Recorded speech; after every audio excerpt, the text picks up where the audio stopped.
indicators.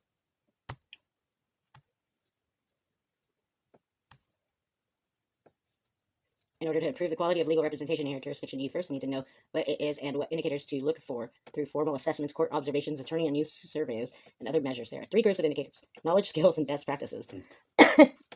Although there are some consensus around what quality legal representation entails and looks like, there are also different but still valid perspectives. The purpose of this subsection is to introduce a way to examine and approach legal representation from a change management perspective, using data and root cause analysis to improve legal representation in your jurisdiction. In other words, they're going to be racist. These concepts can be applied regardless of specific model your jurisdiction adopts. Lovely. Legal representation indicator, knowledge. What should an attorney know about child welfare?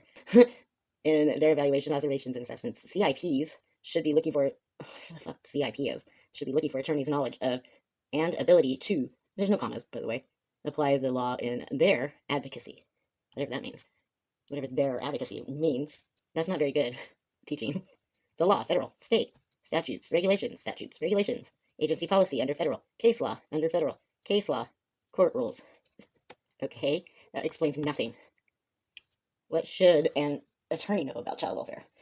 The law, the lives and needs of youth, parents, and families are multifaceted and complex. A knowledge base that consists solely of dependency law will likely be insufficient for an attorney to provide quality legal representation. Did they really just say that?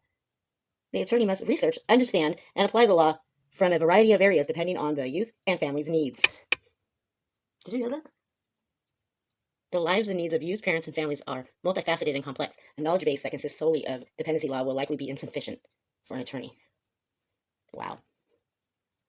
And it has a bunch of crap in bubbles where you can reach for reasons to attack a person.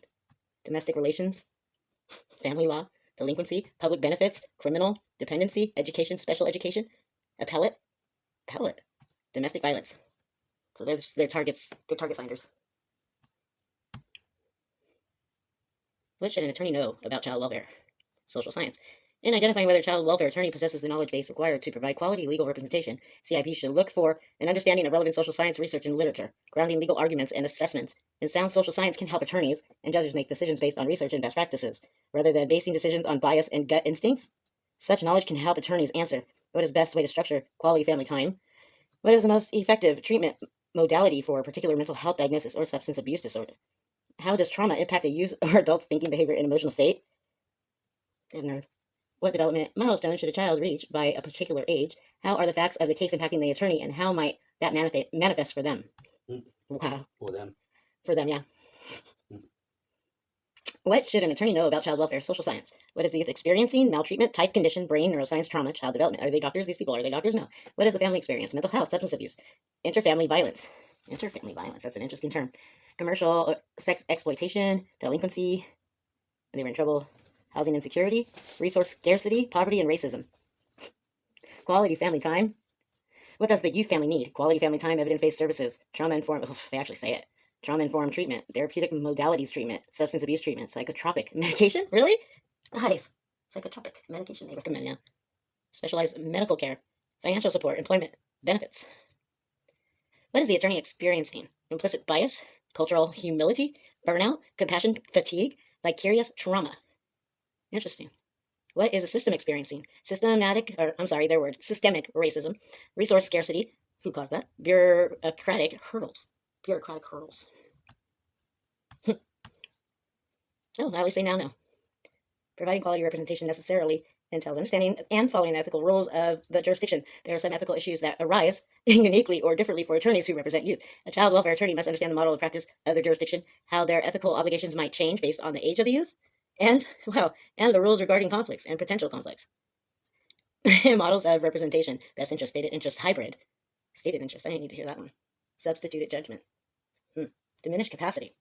Candor and fairness. Candor, I wonder what that means. Do you know what candor means? Siblings. Conflicts are siblings. Former clients. Other family members. Best versus expressed interest. Duties to client. Confidence, zeal, diligence, confidentiality. Quality legal representation indicator skills. What should an attorney do in a child welfare case? Skills. Although every case is unique, to provide quality representation, a child welfare attorney must demonstrate some fundamental skills. CIPs can use courtroom observations, participant surveys, and other assessment tools to identify whether attorneys in your jurisdiction possess these skills. So they're going to be assessing the attorneys, huh? Wow. Independent investigation. The attorney should engage in objective, independent investigation of the facts and circumstances of each case. Such investigation, that's not their job. Such investigation should go beyond the information gathered by the agency and involve direct interviews with and observations of firsthand and collateral sources. That's interesting. Like, they're going to have time for that. For more information on independent investigation, click here. I will.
Awesome.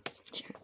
Change management is a framework for moving a project forward in a thoughtful, deliberate, and measurable way. Like any CIP project, designing an intervention to address quality legal representation should adhere to the change management framework. Click here to download it. Take a few minutes, blah, blah, blah, blah, blah. Your quality legal representation project. Oh, shit. Should track the 5 main phases of the change management framework. I need to look that up even more. Identify and assess needs. Form teams. Gather data. Explore the problem in depth. Develop a theory of change. Articulate how you intend to address the root cause of the problem. Research possible solutions and adapt them to your needs, or design new ones. Assess your readiness. Build your capacity, and pilot the intervention. What the? We'll be intervening. Right? Collect data to see whether your intervention is working and, if needed, make changes. Interesting. I'm going to have to look more into this change management process. Where to gather data? Data can be gathered from a variety of sources. Some starting points include court records, case file reviews, interviews, and surveys with children and families, stakeholder feedback, partner agency records, data from budget requests, and court observations. Understand your jurisdiction's QLR strengths is just as important as identifying challenges. You may be able to transfer, adapt, or replicate successful practices. That's scary. Data is actionable when you have enough of it to draw reasonable inferences as to the problems it identifies. Once you've identified an issue, dig deeper. See, they don't specify anything by looking at additional data until you have enough info to act. You're looking to get an understanding of the problem that is good enough, in quotes, to move forward. Not a perfect picture without gaps. Wow. Whatever the case, it doesn't sound very professional. I'm dealing with kids. Let's see what this looks like in action. Tanya, as a CIP director, curious about how to improve quality legal representation in her jurisdiction. She starts by reviewing some recent data. Take a look and then move to the next page. Last year, number of dependency cases initiated, 2340.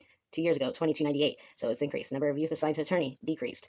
Number of youth assigned an attorney prior to the initial shelter hearing, increased 25%. Looks like everything increased except for stranger foster care and congregate care placement. So they're looking at the numbers.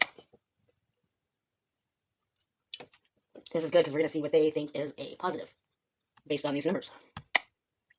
This is good. What trends, patterns, or variations do the data reveal? A, the jurisdiction has increased its rate of assigning children attorneys prior to the initial hearing. That's true. There has been an increase in youth placed in kin. That's true. Fewer cases were petitioned last year. That's not true. So, well, there's no option for those two. So what is it? Partially correct. So it was D. Oh, I was right. A and B. I said there's no option for that. This is the kind of retards we're working with. Assignment of attorneys for children earlier in the case. Yeah. Okay, next. Okay, now that you've established that, what else might Tanya want to know about considering her data actionable? What are you going to do? What do you want to do? That's my question. Is the data consistent across the state? How does this data change or stay the same when just disaggregate it for race? That's something you shouldn't even look at. How is the court system funding earlier appointment? So this is still an issue with these people, the race thing. Looks like they're not going to let it go. Have parent attorney appointment practices changed during the same time period? What?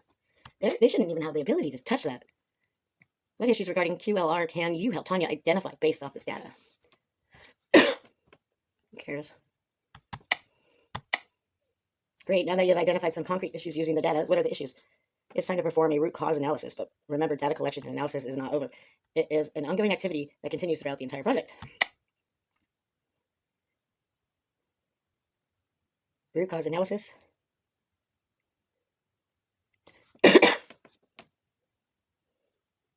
Oh wow, these are going to be quite biased. Use tools like fishbone diagrams. Cause maps. Wow. And because you're going to go ahead and section and map off or use these tools, like the race thing they just pointed out, it is now data backed. Is what they're trying to say. What motherfuckers? No need for the transcripts, thank you. Anyways, I'm good on their stupid paint shop. Trying to do a brain map now. Mind map. They tried to do mind map in there. Teams working on court reform are often tempted after looking at some data to jump right to a solution, to select a strategy and implement it. But good change management is more measured than that. The next step after identifying the root cause is to articulate how you intend to address the root cause by drafting a theory of change. Your theory of change should provide a step-by-step chain of logic describing how you think addressing the root cause you're going to address will result in a desired outcome. Why aren't they stating the desired outcome? Is what I want to know. Your stuff. You can read the cause map from right to left, but who cares what you guys... Sometimes you must tweak the language a bit so that the theory makes sense, but the substance of the theory is there in the map. They just said to manipulate the data. Try to draft a theory of change based on your casual analysis that takes on a so-that form. Here's an example. Copy, paste, copy, paste, copy, paste. Committee will develop a strategy to improve the communication process between parents and parents' attorney that ensures the attorney at the parents' council office is complete contact information. Wow. This is ridiculous. I know exactly what they're doing. That's it. Now it's time to consider solutions. In other words, what's the strategy, intervention, activity you'll implement in order to bring the theory of change into reality? Hey, I quit too. It's like sex, date, business.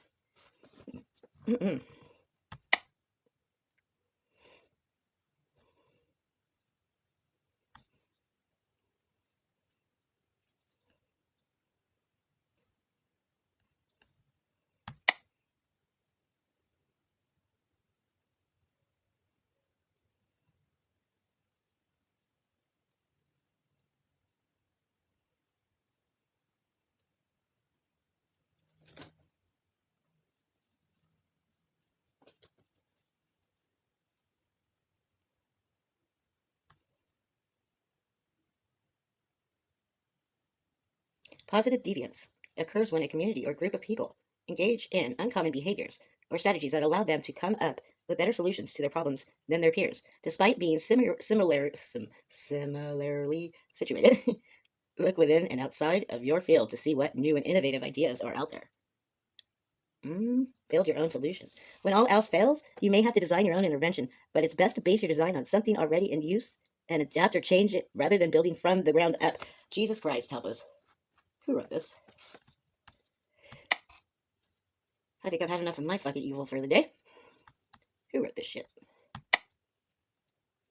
I'm good. I already know what you guys do. Howdy. Good enough for me.